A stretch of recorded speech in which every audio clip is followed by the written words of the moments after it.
Bonjour, merci beaucoup. Je suis très très content d'accueillir Geneviève, Moira et Christophe qui est là en grand. Bravo, bonjour Christophe. Bonjour Guillaume. On va démarrer par un petit tour de table pour que vous puissiez vous présenter, dire, j'aime bien ça moi, dire finalement quelle mouche vous appliquez, pourquoi vous avez fait ce truc-là. Et pourquoi un jour vous vous êtes présenté en disant, vous vous êtes levé un matin en disant, tiens, je vais créer une boîte. Euh, voilà. On va démarrer par Geneviève, par exemple. Geneviève, est-ce que tu peux nous expliquer qu'est-ce qui t'est arrivé? Pourquoi cet accident de parcours? Et pourquoi tout d'un coup tu t'es mis à vouloir créer une entreprise? Ok, bonjour à tous. Moi, donc, je suis la fondatrice de l'Atelier Geneviève. C'est un café céramique. On a deux cafés céramiques à Paris. Et à la base, j'étais pas du tout destinée à entreprendre. J'ai fait des études d'expertise comptable et j'ai travaillé en cabinet d'expertise comptable à Paris. Et j'ai déménagé en Allemagne. Et c'est là-bas où j'ai découvert la céramique. Et je suis tombée un peu amoureuse de l'activité et de ces lieux où on pouvait venir faire de la céramique quand on voulait. Et c'est quand je suis rentrée à Paris que je me suis rendu compte que le concept n'existait pas en tant que tel, avec autant de flexibilité et un lieu convivial où on puisse faire de la céramique. C'était pas encore, enfin, il n'y en avait pas encore à Paris. Et du coup, c'est comme ça que j'ai eu l'idée et que j'ai décidé de me lancer. Mais à la base, je voulais pas du tout entreprendre. Donc, c'est mon voyage en Allemagne qui m'a piqué, comme tu dis. Super, très bien. Merci beaucoup. Merci beaucoup. Moira, toi, ça a été quoi ta démarche? Explique-nous. Moi, j'ai travaillé longtemps dans des maisons de haute couture et en fait, j'ai pu constater malheureusement énormément de gâchis avec les samples qu'on recevait ou des stocks, des rouleaux qui restaient dans un placard pendant des années. Et du coup, ça m'a poussé à me lancer bon, à mon propre compte aussi pour voilà, designer selon mon style, mais aussi selon mes convictions. Et du coup, j'ai créé une marque qui fait uniquement de l'upcycling en zéro déchet et voilà, confectionnée à Paris avec les standards et la transparence qui me correspondent. C'est presque une démarche militante, dis-moi. Ouais, un peu, j'avoue. Mais une démarche militante et de chef d'entreprise en même temps. Mm. OK. Et quant à Christophe, alors, c'était quoi ton truc, toi? Déjà, bonjour à toutes et à tous. Donc, je suis ravi d'être là. Moi, ce qui m'a... en fait, j'ai travaillé pendant une grosse dizaine d'années dans des grosses boîtes, dans le domaine du commerce, des ventes. J'avais le sentiment de faire un peu le tour, de tourner en rond, de pas forcément apprendre de nouvelles choses, ou alors j'étais plus forcément, j'ai envie de dire, très excité par ce que je faisais. J'avais toujours eu en tête l'idée d'essayer d'allier quelque chose, on va dire un peu passion, à un projet entrepreneurial. J'avais pas forcément cette fibre, mais au fur et à mesure du temps, finalement, elle s'est affinée et puis elle s'est révélée. C'est suite notamment à des voyages, notamment en Colombie, que j'ai découvert un peu plus l'univers du café, et notamment du café de spécialité. Ce sont des cafés grands crus, donc un peu comme les grands crus de vin finalement.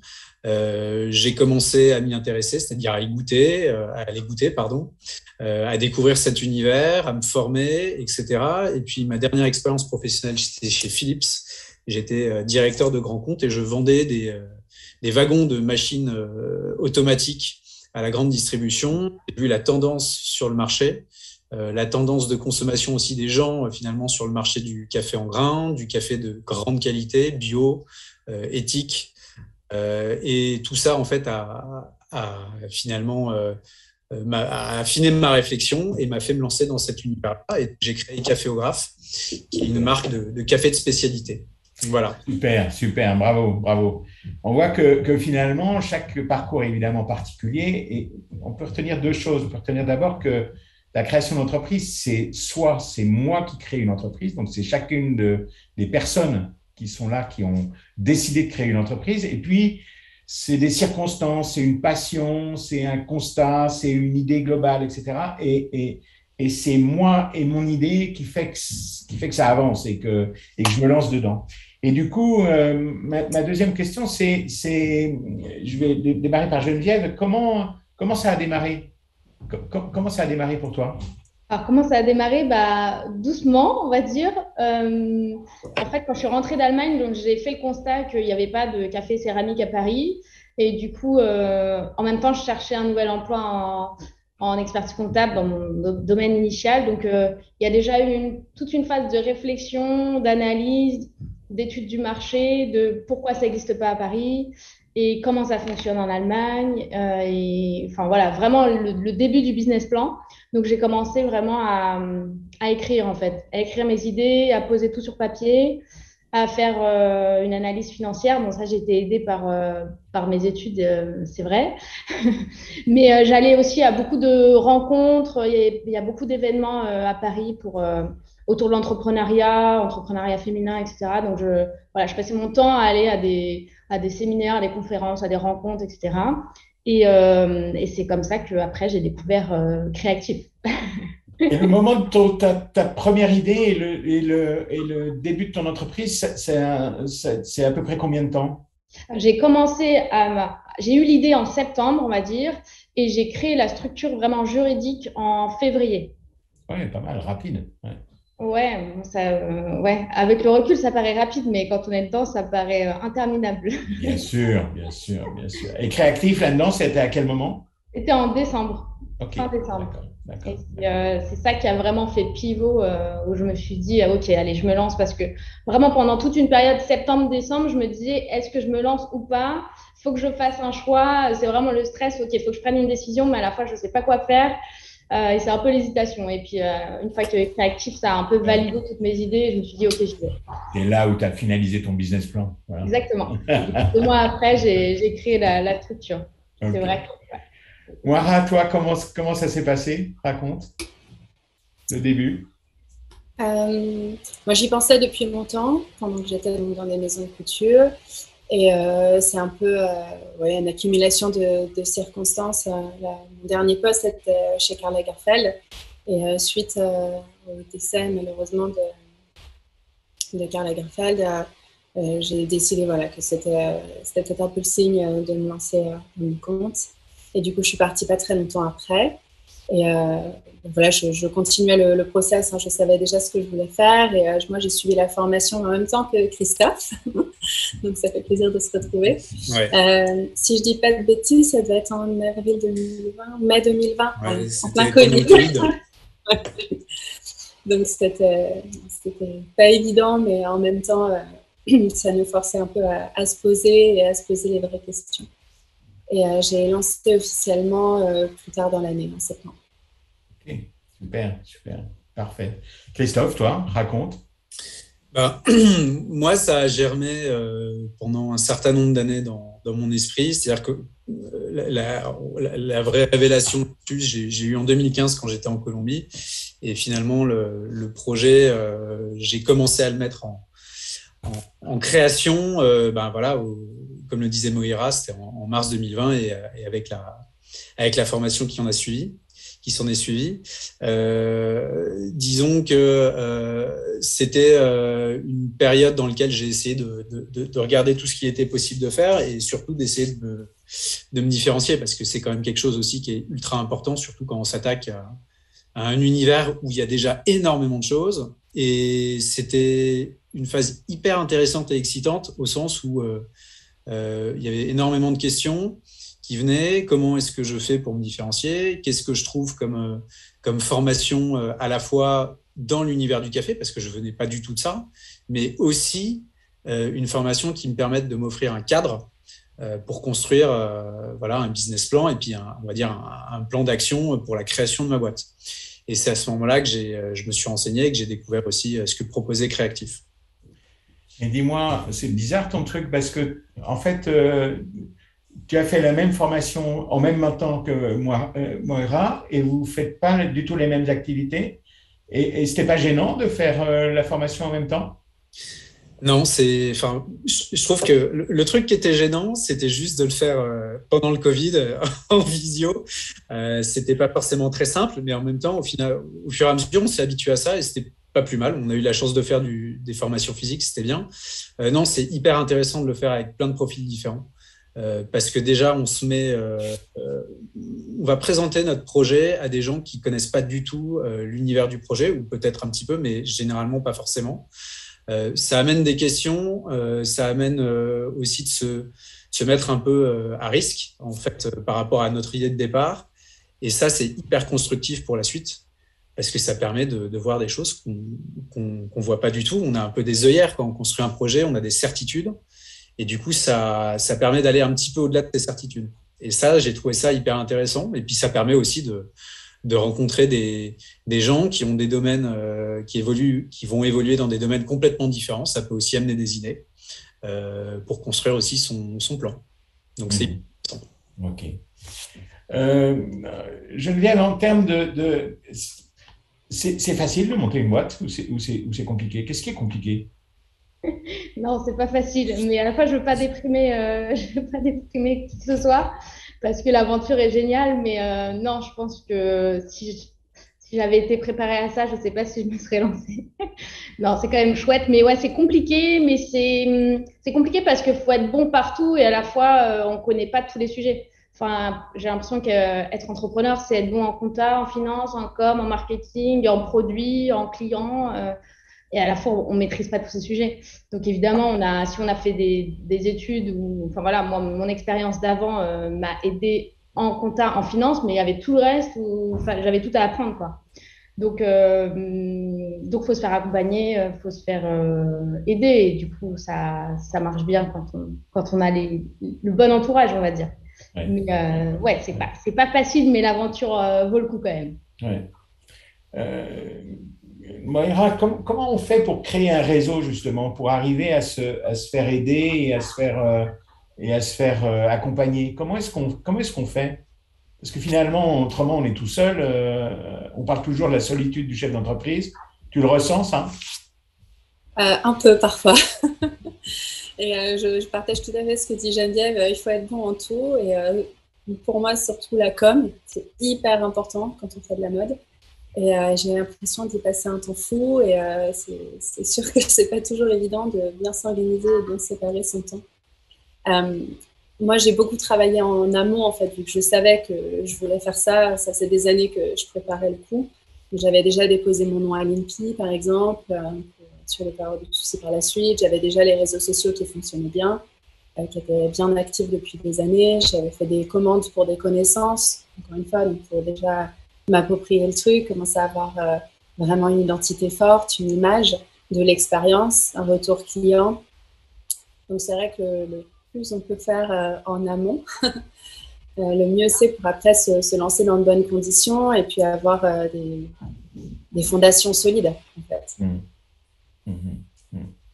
Christophe, même question. Qu'est-ce qui était compliqué? Qu'est-ce qui est compliqué dans le lancement de la boîte? Ce qui est compliqué, c'est de se dire qu'on n'y arrivera pas forcément, je pense. Et c'est pour ça que ce que dit Moira et ce que dit Geneviève, c'est hyper important, c'est qu'il ne faut pas hésiter à s'entourer. Parce que oui, on est seul, mais en fait, on peut douter de nos faiblesses. On a des capacités, on a des forces, on a des compétences, mais ces faiblesses, en fait, c'est juste de l'apprentissage. Et donc, il faut s'entourer. Il ne faut pas hésiter à parler de son projet, il ne faut pas hésiter à solliciter des organismes de formation comme Créatif ou d'autres. Moi, je suis allé négocier avec Pôle emploi pour qu'ils me financent mes formations en café qui coûtaient cher. Ils me les ont financées parce que je les ai convaincus. Je suis allé rencontrer des gens que je ne connaissais pas du tout, que j'ai contactés sur LinkedIn. Enfin, voilà. Je pense qu'au fur et à mesure, on se crée aussi des certitudes qu'on n'avait pas par rapport à ces faiblesses.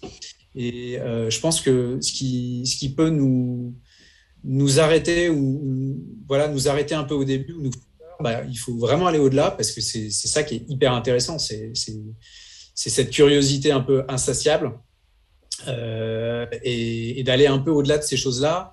C'est pas évident. On n'est pas forcément fait pour ça, mais je trouve que c'est ça qui est le plus compliqué. Parce qu'ensuite, finalement, c'est un peu mettre des pièces de puzzle, de faire un puzzle et d'essayer de construire un peu ce puzzle pour mapper en quelque sorte ce qu'on peut faire. Et puis après, il y a d'autres problématiques qui arrivent, mais ça fait partie de cet apprentissage et de la vie des premiers mois ou des premières années de la construction d'une boîte, quoi. Oui, je comprends. Ouais. Bon, Ira, quand tu le fais, tu prends un peu de recul. Est-ce que tu es fier de ce que tu fais? Ah ben ça, c'est sûr. C'est sûr? Après, on peut avoir des moments de découragement, hein, c'est sûr. Bien sûr. Tous les mois n'ont pas les mêmes rentrées de chiffre d'affaires. Mais voilà, bon, déjà, on n'a pas forcément lancé au meilleur moment non plus, hein, avec le Covid. Et je trouve que d'avoir déjà réussi à survivre ça, c'est pas mal. C'est bien qu'on s'en souvienne. Et puis, oui, c'est sûr que je suis fière de travailler avec mes valeurs, en suivant vraiment ce que ça faisait des années que j'aurais voulu faire. Mais voilà, l'occasion ne se présentait pas. Et puis, il fallait aussi, je pense, que je sois prête, que j'ai les épaules assez solides aussi pour me lancer à ce moment-là. Oui, c'est sûr, c'est sûr. Et toi, Geneviève, alors? Est-ce que J'ai je vu suis que tu avais fière? ouvert un deuxième café. Oui, Alors, on est content de faire ça? ouais, on est content de faire ça, mais effectivement, je trouve que c'est vraiment les montagnes russes émotionnelles. Je trouve l'entrepreneuriat, il y a un jour, on va être super content parce qu'on a fait un bon chiffre, on a signé un contrat ou quoi que ce soit, et puis le lendemain, je sais pas, il y a un problème avec un salarié, il y a un arrêt maladie ou je sais pas quoi, un dégât des eaux, enfin n'importe quoi. Et du coup, c'est sans cesse rebondir. Donc c'est vrai, il faut être très résilient, ça c'est vrai. Mais globalement, c'est quand même assez satisfaisant parce que c'est nous qui drivons. C'est vrai que ça amène à une certaine fierté, même si, moi personnellement, j'ai parfois du mal à me dire, ok, regarde tout ce qui s'est passé, c'est quand même pas mal, parce qu'au final, j'ai l'impression que je veux toujours plus, je veux toujours mieux, C'est et normal, oui. c'est sans fin, quoi. Mais c'est vrai que c'est chouette et effectivement, on a ouvert un deuxième. Donc nous, c'est un peu plus, moi, c'est un peu plus ancien que vous. Moi, j'ai créé en février 2018 la structure et j'ai ouvert le premier café en novembre 2018. Et du coup, on a ouvert le deuxième après le Covid, là, en mai 2021. Donc oui, c'est quand même chouette, ouais. Christophe, même question. Alors, c'est quoi? Quand tu te regardes, tu te dis quoi? Ou quand tu regardes ce que tu fais? Déjà, je suis très fier de ce que j'ai pu faire. Et effectivement, d'avoir créé quelque chose, d'être un peu, entre guillemets, le seul maître à bord, de faire mes choix, de pouvoir convaincre.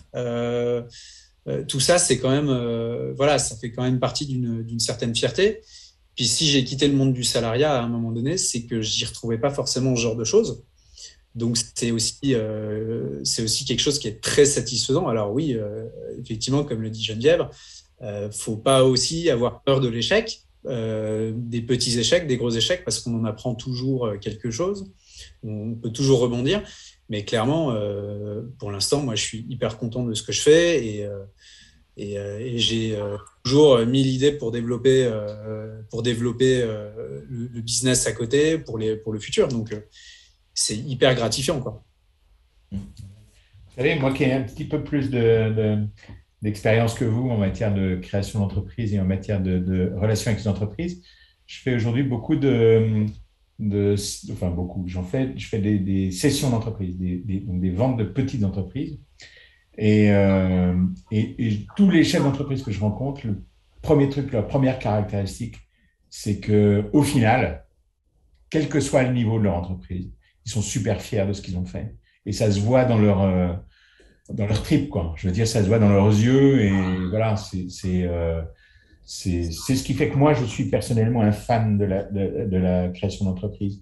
Alors maintenant, on va passer au conseil. Maintenant que vous êtes des chefs d'entreprise expérimentés et grands professionnels, qu'est-ce que vous dites aux gens qui nous suivent et qui attendent des conseils avec impatience, des conseils de personnes qui, eux, ils se sont lancés? Alors, Geneviève, tu dis quoi? C'est moi qui commence. Moi, le conseil numéro un, c'est vraiment de se faire accompagner. Alors, je ne le dis pas parce que c'est créatif et tout ça. Vraiment, je trouve ça essentiel. Au démarrage, du coup, pour pallier aux compétences qu'on n'a pas ou qu'on n'a pas encore. Mais aussi tout le long du projet. L'idéal, c'est de trouver un mentor ou un coach ou un formateur, enfin, appelez ça comme vous voulez, mais quelqu'un qu'on puisse appeler, surtout quand on est seul. Enfin, moi, je suis seule, donc c'est vrai qu'on a besoin parfois de prendre un peu du recul et d'avoir des conseils de quelqu'un qui, idéalement, est entrepreneur, je pense, en tous les cas, qui connaît un peu les problématiques. Quelqu'un qu'on puisse appeler et voilà, qu'on puisse avoir du recul et des conseils un peu rapides pour sortir la tête de l'eau. Et le conseil aussi, ça va avec, mais c'est de parler de son projet tout le temps. Alors, il ne faut pas devenir non plus insupportable avec ça. Si, devenez insupportable. Vous êtes insupportable. Vous parlez tout le temps de votre projet. On n'en peut plus. On ne peut plus vous entendre. Mais c'est comme ça. Ouais, c'est dur. Mais oui, c'est de parler du projet, même au démarrage. C'est vrai que moi, comme beaucoup de gens, au début, je ne voulais pas en parler. Je me suis dit, on va me voler mon idée, machin, ce truc. Et en fait, je ne pense pas que ce soit la bonne solution. Il faut en parler. Il ne faut pas avoir peur de se faire piquer l'idée parce que de toute façon, c'est propre à chacun. Donc voilà, il faut prendre un maximum d'avis sur son projet. Après, il faut trier les bons et les mauvais. Mais il faut en parler tout le temps et prendre tous les avis et être absorbé par tous ces retours. Je vous fais confiance. Je fais confiance aux futurs chefs d'entreprise. En général, ils nous bassinent avec leurs projets. On n'en peut plus tellement ils en parlent. C'est très bon signe. C'est tellement bon signe. C'est très énervant, mais c'est tellement bon signe. Absolument. Moira, qu'est-ce que tu vas maintenant que ça y est, tu es lancé? Moi, je dirais vraiment de préparer le terrain à fond. Alors oui, il y a les formations, c'est très utile. Aussi pour rencontrer des gens, mine de rien. C'est sympa d'avoir suivi Christophe et tous les autres gens qui étaient dans notre formation aussi par la suite. Et on peut aussi s'échanger des tips et de savoir aussi qu'on n'est pas seul dans les galères. C'est vachement rassurant. Et on apprend aussi des petits trucs, mais qui font la différence. Par exemple, le fait qu'il faut mieux déposer le plus tard possible avant d'engranger du CA pour bénéficier de l'ACRE le plus souvent. Mais il y a plein de petits tips comme ça qu'on va avoir dans la formation qui sont assez difficiles à trouver sur Internet, ou en tout cas qui font des heures et des heures de recherche pour être même pas vraiment sûr de l'info. Au moins, quand on fait une vraie formation sérieuse, si en présentiel, on est vraiment concentré, ça permet d'avoir toutes ces infos rapidement, efficacement et qu'on puisse reconsulter derrière. Donc, je pense que ça fait vraiment partie du bagage indispensable. Et aussi de ne surtout pas négliger l'étude de marché. En fait, moi, quelque part, c'est un petit peu ce que j'ai fait en faisant des commandes avant d'avoir vraiment lancé et tout. Et je pense que c'est hyper important pour vraiment être sûr déjà qu'on cible bien sa clientèle et aussi avoir un peu de marge de manœuvre, de se réadapter son offre une fois qu'on a bien ciblé sa clientèle. Donc, par exemple, je me suis rendu compte que certaines de mes clientes étaient intéressées par le côté éco-responsable, mais n'avaient pas forcément exactement le bon budget. Du coup, je me suis beaucoup réorientée sur la location de pièces. Effectivement, il suffisait d'y penser et en plus, ça convient tout à fait à ma démarche éco-responsable, donc c'est impeccable. Mais voilà, avoir un minimum de souplesse en fait pour se réadapter à sa cible ou pour accepter une cible différente, mais du coup avoir aussi une offre adaptée. Moira, si j'ai bien compris, tu as commencé à faire du business, enfin, tu as commencé à vendre avant même d'avoir créé ton entreprise. Oui. Personne ne nous écoute. J'ai le droit de le dire. Non, mais c'est vrai. Oui, oui. Oui, bien sûr, c'est vrai. Et alors, c'est très bien. Enfin, je veux dire, si on peut le faire, et ben c'est une manière de se mettre dans le coup, dans l'entreprise, etc. Ce qu'il faut, c'est être l'entrepreneuriat, c'est d'abord un truc pragmatique. Et donc, quand on a des occasions comme ça, ben, on les loupe pas, quoi. On avance et si on peut vendre à son cousin le truc qu'on a fait, ben, on le fait. Et ben voilà. Et puis, son cousin, ça devient son premier client. Et ben, c'est parfait. Voilà. Il n'y a pas de raison. Hein. Et ça n'a rien ni d'illégal, ni de. Voilà. C'est simplement son early buyer quand on fait quand on est dans la start-up, on dit ça, le early buyer. Ça permet, oui, vas-y. Ça permet aussi, non, c'est moi. Ça permet aussi d'avoir une base de clients, en fait, dès le début. Et ça, c'est pas négligeable, surtout que dans pas mal de business, c'est du bouche à oreille. Donc, on commence tôt. Meilleurs sont les résultats quand on se lance. Bien sûr que oui, c'est tout à fait essentiel. Christophe, vas-y pour ton conseil. Dis-nous. Ouais, moi, j'avais besoin de me structurer. J'avais fait des études, j'avais fait une école de commerce il y a longtemps, mais j'avais oublié plein de choses. Donc, j'avais besoin de me restructurer sur des choses toutes simples. On parlait de compta tout à l'heure, mais c'est quand même essentiel. Et puis, d'autres choses aussi, comment préparer son business plan, voilà, ce genre de choses. Donc, se structurer par de la formation ou par des gens qui peuvent vous aider là-dessus, type un mentor, ce genre de choses, comme le disait Geneviève. Et un truc hyper important, je pense, c'est vraiment de parler du projet, de tester son concept. Alors, il y a plusieurs façons de le faire, hein, comme Moira, par exemple, l'a fait. Moi, j'ai fait une campagne de crowdfunding sur Ulule.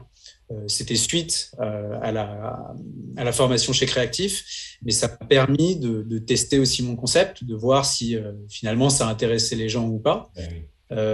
Donc, toutes ces choses, elles sont ultra importantes et surtout d'être à l'écoute des autres, mais d'arriver aussi à faire le tri dans tout ça pour voilà, et donc de se faire un petit peu de temps à soi pour réfléchir à ça. Je pense que c'est hyper important parce que vous allez voir, tous les jours, on va nous dire, tous les jours, on va vous dire le contraire ou un truc auquel on a pensé. Et il y a plein de choses qui sont très bonnes, mais il y a surtout beaucoup trop de choses. Donc, il faut se concentrer aussi sur l'essentiel.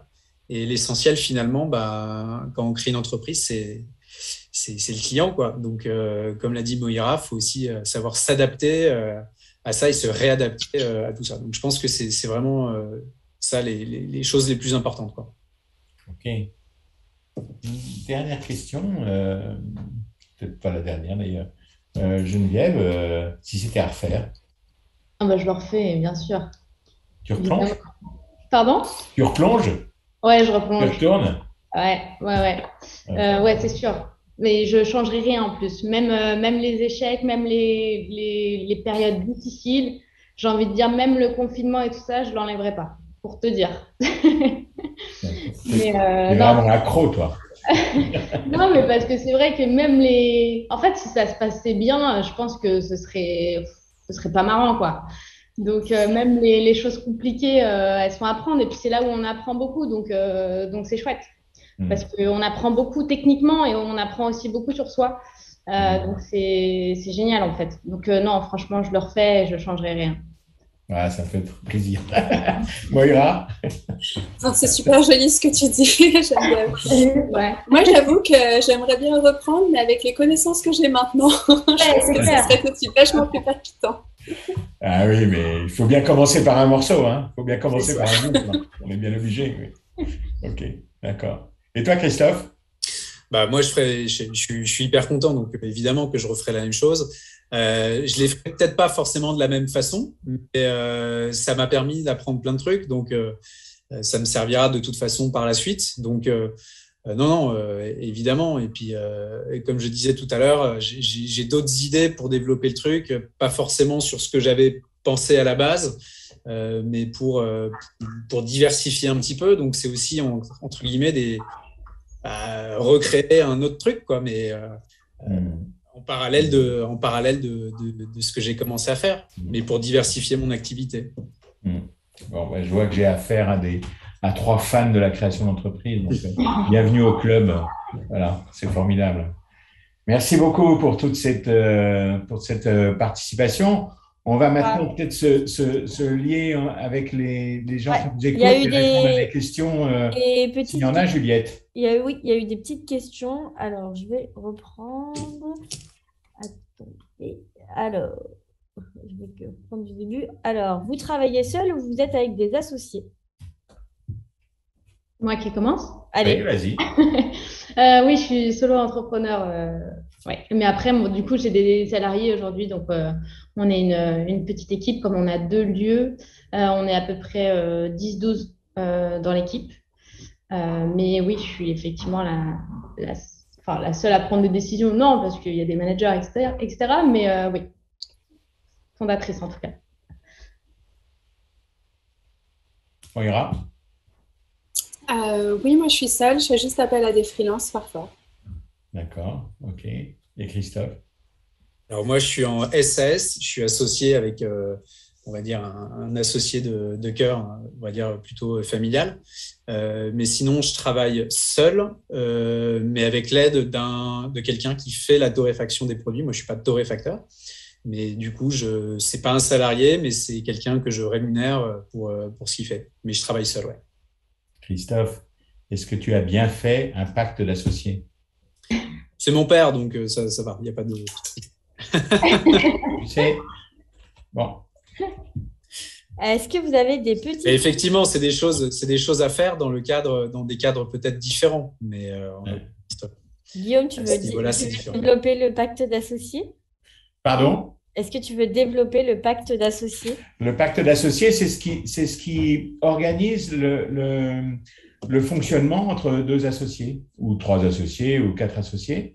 C'est quelque chose qui décrit qu'est-ce qui se passe, par exemple, pour Christophe, si jamais il décide associé, ça veut dire que on partage la même aventure en tous les cas, déjà au moins, même si l'associé en question ne s'implique pas dans le quotidien, on partage au moins la même aventure financière, la même aventure de propriétaire de la société. D'accord?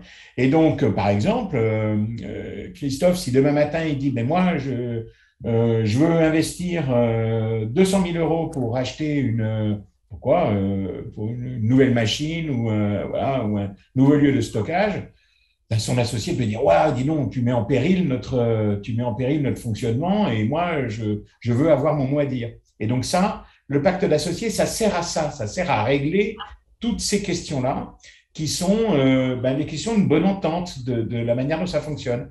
Et le pacte d'associés, c'est pas forcément complètement abouti, mais en tous les cas, ça mérite une réflexion et ça mérite là aussi d'être écrit. On écrit ce qu'on peut, on n'est pas obligé de tout écrire parce que quelquefois, il y a des questions auxquelles on n'a pas la réponse, c'est pas très grave, mais au moins on s'est posé la question et on s'est dit, ah ben là, on ne sait pas très bien comment on va faire, ben, tant pis, on n'écrit rien, tant pis, c'est pas grave. Mais il faut pouvoir écrire le maximum de choses qu'on a, qu'on pense et la manière dont on fonctionne et si on veut faire rentrer un nouvel associé, comment ça se passe, qui peut décider de ça, enfin, etc. Voilà. Si on veut vendre la société, comment on fait, qui peut prendre cette décision, etc. Voilà, toutes ces notions-là qui sont assez fondamentales parce que quand on est chef d'entreprise, on est à la fois patron opérationnel, mais on est en même temps propriétaire. On a double casquette, d'accord? Et quelquefois, c'est un peu compliqué d'être à la fois patron opérationnel et propriétaire, parce que quelquefois, le propriétaire, il ne pense pas pareil que l'opérationnel. Ce n'est pas exactement la même chose, parce qu'on n'a pas le même regard sur l'activité. Voilà, ça sert à ça, le pacte d'associés. Alors, il y a une petite question pour Moira. Des conseils de com quand on doit créer une marque de mode. Personnellement, moi, j'ai fait appel à une coach Instagram pour pouvoir être un peu plus percutante là-dessus, comprendre un peu mieux les algorithmes. Et après, ce qui est indispensable, c'est d'avoir des belles images ou idéalement même des belles vidéos plutôt, en ce moment, pour communiquer sur la marque. Et vous aviez une idée un peu plus précise de la question, du coup? Alors, c'était une question de Johanna. Si Johanna, tu veux bien compléter la question. On va passer à une autre question en attendant. Alors, comment avez-vous convaincu Pôle emploi de vous faire financer vos formations? Alors, je ne sais pas si vous avez fait financer vos formations par Pôle emploi. Ce n'est pas le cas de tout le monde chez Créatif, mais certains si. C'est pour Christophe, ça. Alors moi, ils n'ont pas financé Créatif. Ça, c'est quelque chose que j'avais négocié avec mon ancienne entreprise. Par contre, ce que j'ai demandé à Pôle emploi, c'est de me financer des formations certifiantes au niveau de l'univers du café de spécialité. Ça veut dire quoi? C'est va dire, tout le côté botanique, biologie, toutes ces choses pour bien comprendre d'où vient le produit, comment il se crée, comment il se développe, etc. Et ensuite, tu es un expert dans la façon de goûter les produits pour en déterminer un potentiel commercial. Donc, c'est assimilé, on va dire, à de la dégustation de vin, si vous voulez, mais dans le but de voir si ça peut être accepté ou aimé par les gens et les futurs clients. Et donc, je leur ai proposé l'idée à Pôle emploi, j'avais fait un business plan, j'avais fait toute une présentation. J'ai eu mon conseiller 2 fois au téléphone. Et puis finalement, ça s'est fait. Ça a pris un peu de temps parce que il y a plein de commissions, je ne sais pas quoi derrière tout ça. Donc, faut être patient. Par contre, il ne faut vraiment pas hésiter à relancer tout le temps. Et puis finalement, ils m'ont financé, mais je n'ai même pas eu besoin de mon CPF. Et je l'ai gardé et ils m'ont financé mes formations. Moira, tu avais pu bénéficier d'un dispositif de financement pour ta formation créative? Oui, moi aussi, c'était Pôle emploi qui s'en était chargé. Ok. J'ai un peu dû batailler par contre. Alors, c'est pour ça que le CPF aujourd'hui, ça facilite la tâche, puisqu'en fait, le conseiller Pôle emploi n'a pas son mot à dire. C'est vos droits en formation. Par contre, si vous souhaitez bénéficier d'un complément de la part de Pôle emploi, effectivement, il va falloir convaincre votre conseiller que votre projet est solide et que vous avez vraiment envie de créer votre entreprise. À quel moment vous êtes sorti un premier salaire? Alors, je sais que c'était le cas pour tout le monde déjà. Alors, je commence du coup. Ouais. Comme ma boîte est la plus ancienne, du coup, moi, j'avais les 2 ans de chômage au démarrage. Donc, la première année, c'était avant mon ouverture. Et du coup, quand j'ai ouvert, il me restait encore 1 an de chômage. Et du coup, après, j'ai dû me verser un salaire qui était assez minime parce qu'il y a eu en même temps le Covid à ce moment-là, si je ne me trompe pas. Mais voilà, heureusement, j'avais le chômage au démarrage, quoi. Je passe la main, du coup. Je ne sais pas pour vous, mais... Moi, mon cas a été un peu particulier au sens où j'ai eu beaucoup de chance, au sens où j'avais 2 sessions d'indemnisation de Pôle emploi. Ce qui fait que j'avais accumulé presque 4 ans d'indemnité chômage. Donc, en fait, je n'ai pas à me verser de salaire pendant encore un petit moment. Mais l'idée, c'est de pouvoir surtout s'en verser ou alors on va dire, de participer à quelque chose, que la boîte prenne en charge certaines choses de ma vie courante assez rapidement. Mais je n'ai pas eu à le faire encore. Moi, du coup, c'est pas forcément un salaire régulier, mais j'ai commencé à m'en verser au bout de 3 mois. Top. Alors, il y a une petite remarque pour toi, Geneviève. Il faudrait un atelier Geneviève à Lyon. Activité très intéressante. Est-ce que tu comptes te développer en dehors de Paris? C'est pas dans les tuyaux officiellement, mais c'est dans ma tête, un coin de ma tête, pourquoi pas. Surtout à Lyon, que j'adore. À voir, ça peut s'organiser, mais je préfère pas promettre pour le moment. Mais j'y penserai. Puis si tu cherches du bon café, Geneviève, ça sert à ça aussi. On peut en parler. Voilà, c'est le réseau finalement. Exactement. Alors, une autre question de Laurence. Comment prospectez-vous vos clients? Quelle belle question. Alors, vas-y, Christophe. Alors, moi, je travaille à la fois avec les particuliers, avec une boutique en ligne, et en même temps en B2B avec des entreprises qui sont intéressées pour leur pause café, salariés, etc. Donc, j'ai travaillé ça avec mon réseau personnel. J'ai travaillé ça avec le réseau que je pouvais avoir par rapport à mon école de commerce. Je me suis inscrit également dans ce qu'on appelle, c'est des groupes d'entrepreneurs. Là, en l'occurrence, moi, j'ai intégré un BNI qui me permet d'avoir un accès à un réseau supplémentaire de professionnels qui ont pas des entreprises. Donc, l'idée, c'est d'essayer de travailler tous ces réseaux-là au fur et à mesure. Ensuite, il y a de la prospection de la prospection sur LinkedIn, il y a du bouche à oreille. J'essaye d'aller dans des salons autant que je peux, pas forcément pour exposer, mais pour aller rencontrer des gens et pouvoir passer ma carte de visite, tout simplement. Voilà, donc j'essaye de prospecter de cette façon-là et prochainement, j'aimerais bien automatiser un peu plus la prospection. Il y a pas mal d'outils qui existent. Donc, c'est un investissement et voilà, je pense que c'est un investissement qui peut être intéressant pour prospecter. Ouais. Et puis de la pub aussi sur les réseaux sociaux. Oui, pour moi. Si tu veux commencer, vas-y. Moi, du coup, c'est principalement sur Instagram et bouche à oreille.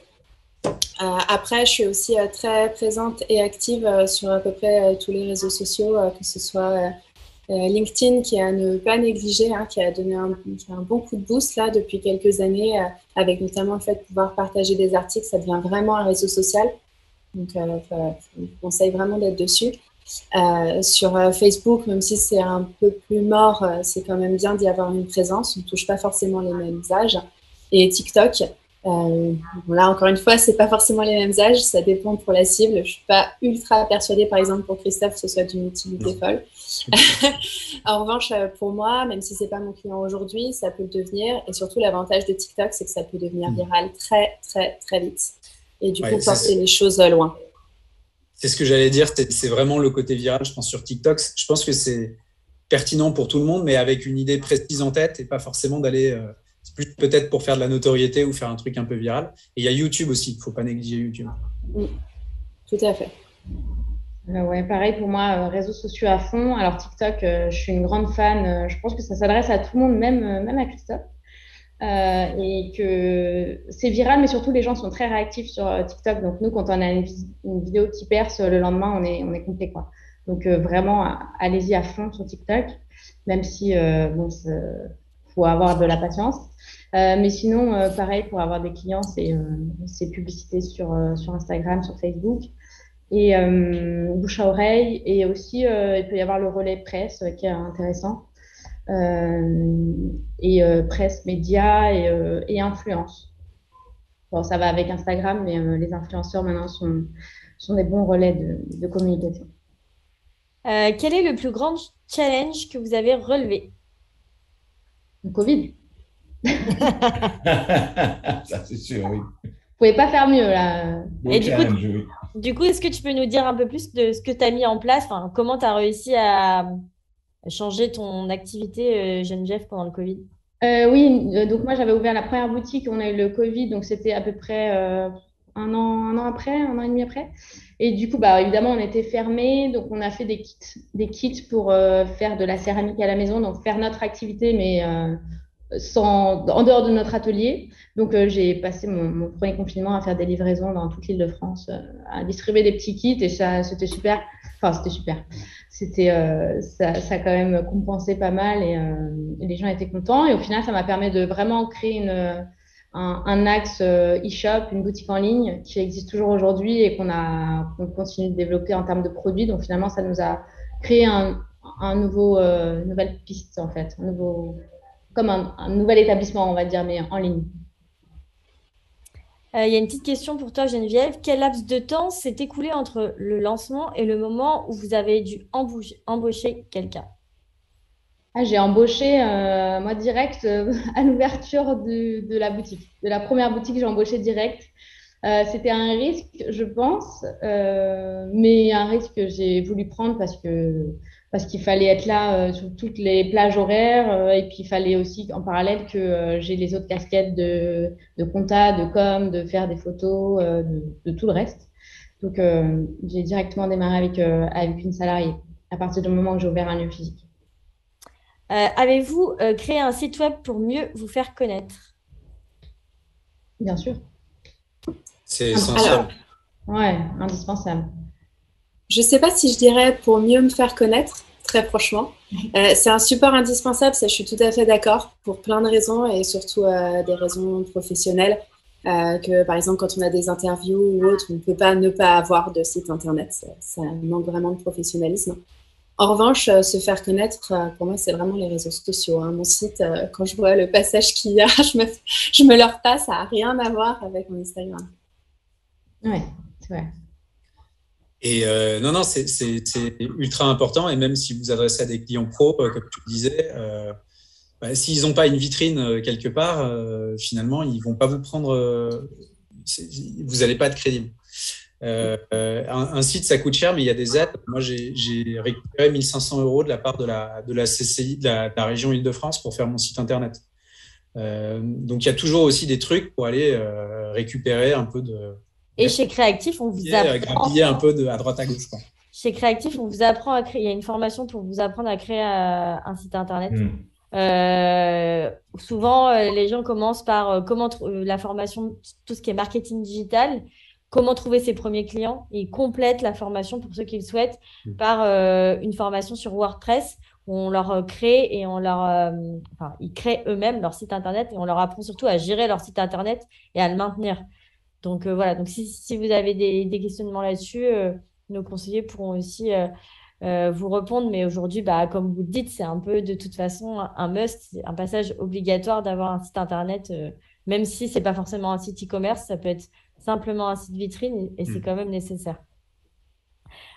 Comment avez-vous surmonté les phases de doute sur vos projets ou le fonctionnement de vos entreprises, s'il y en a eu? Oh là là. Grande question. Des doutes, il y en a eu dès le début et il y en a encore aujourd'hui, hein, donc je pense qu'il y en aura tout le temps. Et moi, ce qui me permet de surmonter mes doutes, c'est un peu les montagnes russes. Donc pour moi, les doutes, c'est en phase un peu down, quoi. Et puis hop, derrière, on sait qu'il y a une bonne nouvelle et ça repart et on relativise, quoi. C'est plutôt comme ça que je fonctionne. Ouais, il faut garder en tête tout ce qu'on a déjà accompli et tous nos succès. Évidemment, hein, il y aura des moments où il y a des choses qui ne vont pas fonctionner, il y aura des petits découragements. Mais voilà, il ne faut pas oublier tout ce qu'on a déjà fait et puis les gens qui nous soutiennent aussi. Et c'est en ça que c'est vraiment chouette, les réseaux sociaux. Je trouve on a quand même hyper régulièrement des petits rappels que ce qu'on fait plaît et que les gens nous suivent et s'investissent. Et du coup, ouais, c'est assez humain finalement.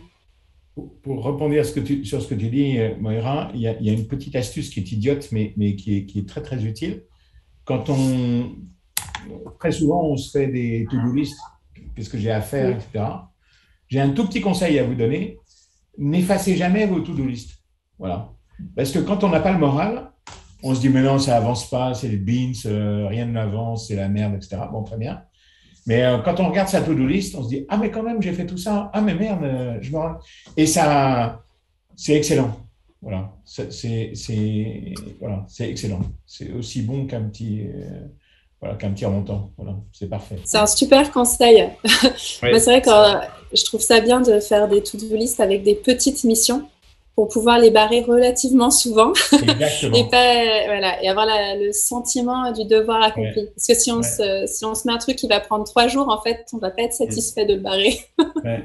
Et quand tu les gardes après, le jour où tu n'as pas le moral, parce que évidemment, ça nous arrive à tous, hein, hop, on regarde sa to-do list et on se dit, ah ben quand même, ah non, mais j'ai rien fait, mais quand même. Voilà. Ouais, et puis il faut savoir souffler aussi sur d'autres, passer sur d'autres sujets aussi de temps en temps.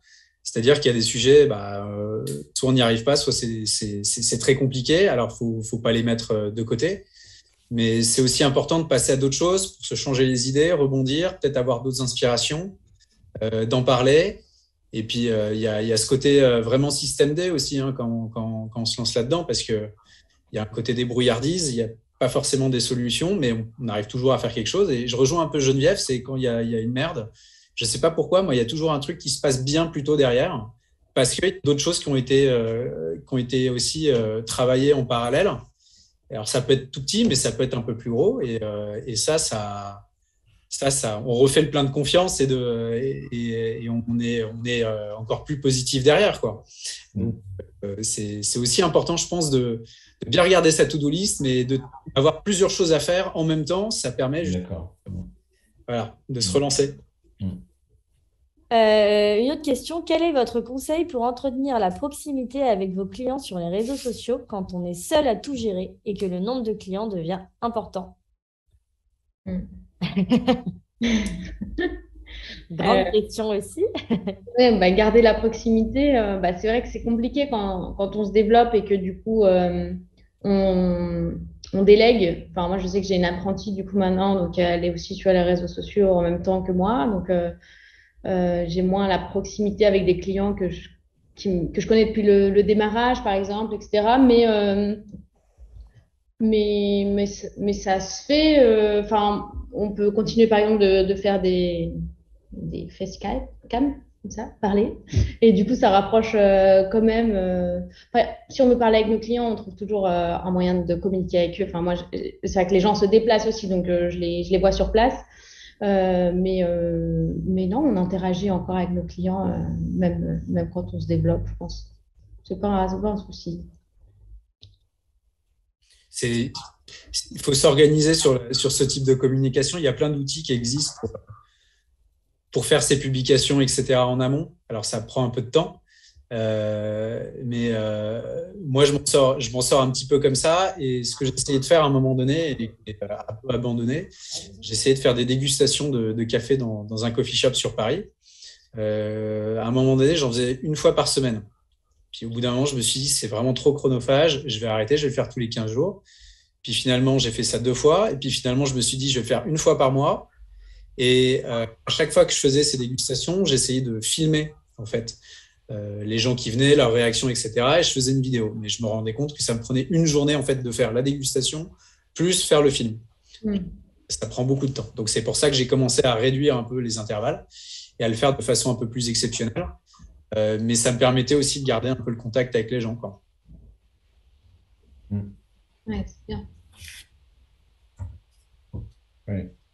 Alors, une autre question. Est-ce que la création de votre logo a été une étape importante? Est-ce pour vous un bon investissement?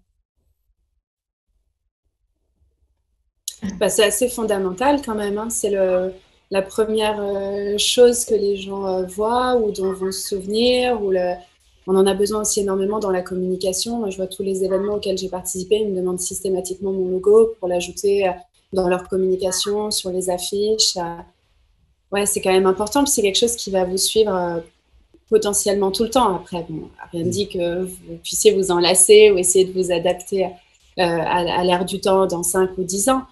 Mais justement, si on arrive à créer un logo un peu intemporel, il va vous suivre hyper longtemps. Donc, ouais, moi, je pense que c'est vraiment pas quelque chose à négliger. Puis, c'est un peu le début de votre charte graphique aussi, pour rester en cohérence après avec tout ce que vous allez poster sur les réseaux sociaux ou autres. Vous aurez déjà, du coup, l'esprit de la typo, des couleurs. Ça va vous donner déjà beaucoup d'infos pour la suite.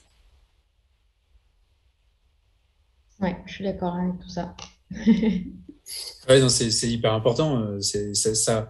Je ne sais pas si pour Noélia ou Geneviève, ça a pris du temps, mais moi, ça a pris quand même beaucoup, beaucoup de temps avant d'avoir un truc finalement qui me convenait aussi. Donc, c'est beaucoup de travail et puis des périodes de doute, tout ça. Mais du coup, c'est une étape qui est hyper excitante et parce que c'est vraiment le début de l'aventure, quoi. Le logo, quoi. Ouais, Avez-vous, on est presque sur la fin, donc avez-vous du temps pour consacrer, avez-vous du temps à consacrer à votre vie personnelle, la famille, le sport, les vacances? Très bonne question. Soyez honnête. sujet tabou là. Moi, franchement, les 3 premières années, j'ai été vraiment mariée à ma boîte. Mais je pense que si j'avais eu d'autres impératifs, je me serais débrouillée autrement, en fait. C'est que, bon, voilà, je n'avais pas d'enfant, par exemple. Donc, voilà, je pouvais passer 7 jours sur 7 à l'atelier.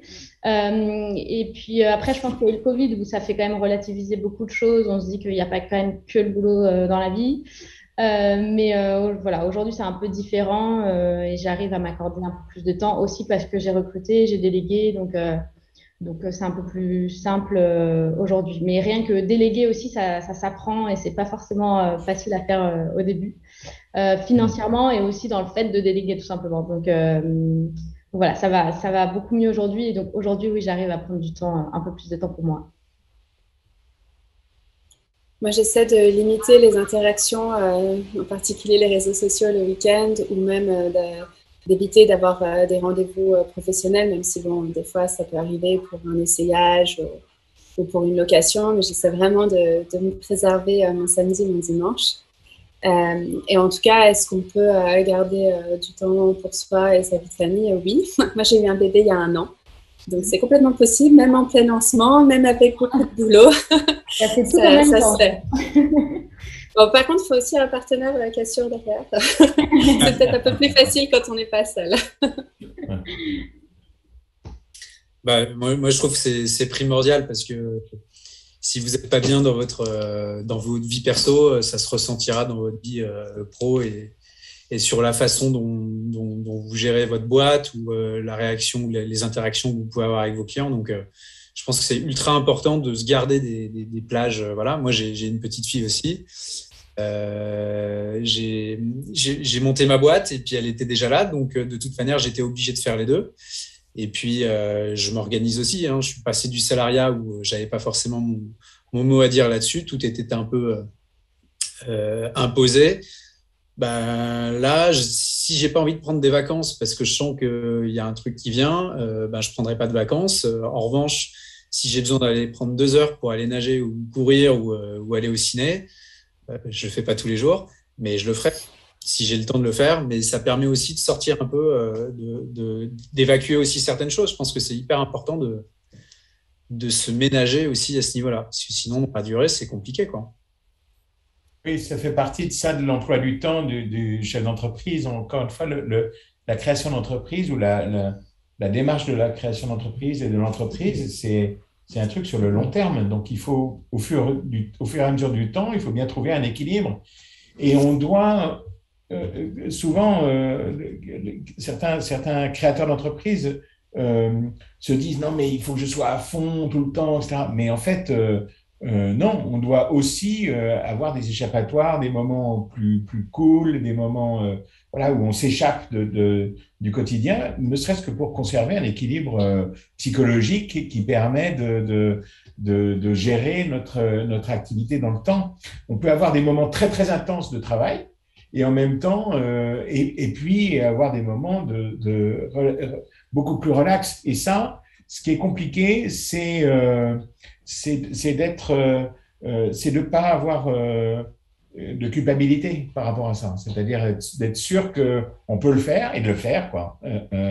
Et souvent, c'est pour ça que souvent, moi, quand j'interviens comme coach auprès des créateurs d'entreprises, je vois qu'ils ont du mal à se dire, à avoir bonne conscience en se disant, mais non, mais si je vais au ciné, là, je vais louper un client, Oui, ok, cool, c'est sûr, mais c'est important que tu t'aères l'esprit, que tu vois d'autres gens, que tu aies d'autres activités que ton entreprise, etc. Voilà. Ça fait partie de l'équilibre des créateurs d'entreprise et c'est pas toujours facile à préserver, mais ça fait partie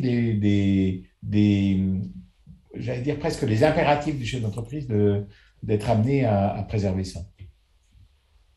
Une petite question de Laurence. Doit-on louer un local obligatoirement lorsqu'on est freelance? Guillaume, tu peux répondre. Moi, j'ai une SASU qui marche pas mal. Je fais pas mal de choses et je fais ça de chez moi. Ça va très bien, il n'y a aucun problème.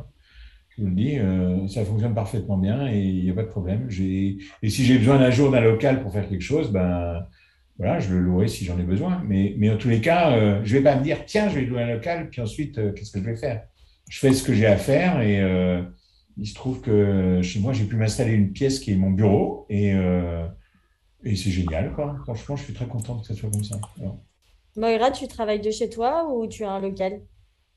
Moi, ça dépend en fait. Quand je travaille pour des clients, je peux aller faire les essayages ou effectuer les prestations chez mes clients.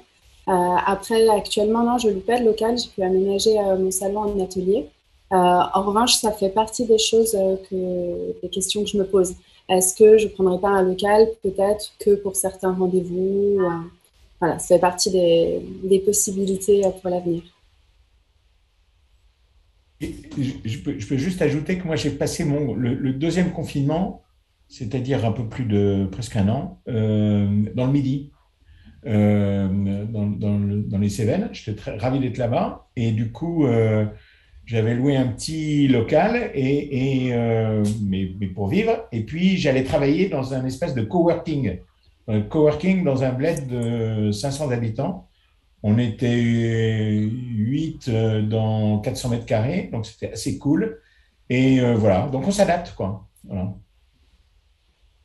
Ok, top. Et il y a une dernière question de Nathalie auquel je vais répondre. Est-ce qu'on propose une formation spécifique aux réseaux sociaux? Oui, bien sûr, comme Bien sûr. vous en êtes rendu compte, ça devient tellement indispensable aujourd'hui que oui, on propose une formation aux réseaux sociaux, mais aussi tout ce qui est référencement naturel, référencement payant, tout ce qui est stratégie d'emailing aussi, puisque voilà, tout ça, c'est complémentaire. Donc, bien sûr, parce qu'on sait bien qu'il y en a plein qui viennent, qui n'ont pas de connaissances en com et en marketing, notamment les réseaux sociaux qui évoluent à une vitesse incroyable. Donc, bien sûr, on a des experts chez Créatif pour vous aider sur ce côté-là. Et notamment sur Instagram, on a même redéveloppé une formation spécifique à Instagram tellement on avait de demandes. Donc voilà. Et bah écoutez, en tout cas, merci beaucoup pour vos témoignages. On a des super retours dans le chat. On vous remercie, que ça les conforte dans leur choix, que ça donne envie de se lancer, que ça se voit que vous êtes heureux dans ce que vous faites. Merci pour votre témoignage, aussi pour votre honnêteté, que c'est pas que des belles choses aussi. Donc, c'est aussi bien d'avoir ces retours-là d'expérience. Et puis, bah, je vous dis à bientôt et merci beaucoup pour votre participation à tous les Merci trois. à vous. Merci Merci Guillaume beaucoup. aussi d'avoir animé cette table ronde. Merci Euh, beaucoup.